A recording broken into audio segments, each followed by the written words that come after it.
Hey everyone, welcome back to This Week in Maritime History, where we highlight fascinating naval events that happened during this week in history.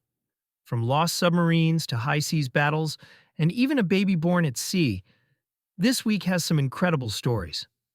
If you have a maritime event you'd like us to feature, drop a comment below, and now, without further ado, let's dive in. On March 9th and 10th, 1945, the USS Kete, a U.S. Navy submarine, engaged with 3 Japanese vessels while gathering weather data ahead of the invasion of Okinawa. Kete had only entered service in 1944, but by the end of March, she was lost. To this day, no one knows what happened to her. In 1995, deep-sea divers may have found Kete, but they couldn't confirm the submarine's identity. Then in 1997, their remotely operated vessel was lost, and they were unable to return to the site. Kete's fate remains a mystery. Now for a unique maritime birth story.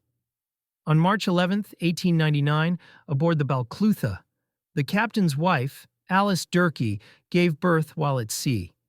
Since they were sailing across the Indian Ocean, they named their daughter Inda Frances, a name that literally tells the story of where she was born. Balclutha is still around today, preserved at the San Francisco Maritime National Historic Park, where visitors can walk its decks and experience what life was like on a 19th-century sailing vessel. Moving to March 13, 1808, we have a dramatic naval clash off the coast of Spain.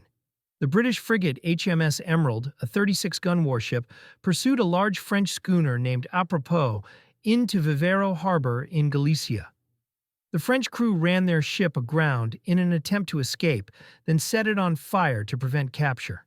But their plan didn't quite work. Emerald's crew still managed to take the ship.